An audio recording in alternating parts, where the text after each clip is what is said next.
Divide 719 by 2 in long division method. So 2 times 3 is 6. On subtracting we get 1. So now we put down this 1 and it is 11. So 2 times 5 is 10. On subtracting we get 1. So again we put down this 9 and it is 19.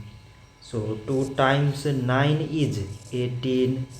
On subtracting we get 1. So now this 1 is less than 2 and there is no other number to put it down. So we take here decimal so that we put 0. So it is 10 and 2 times 5 is 10. On subtracting we get 0.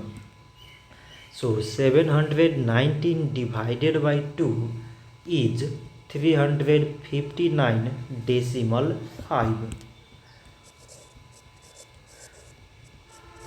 So this much for today and thanks for watching.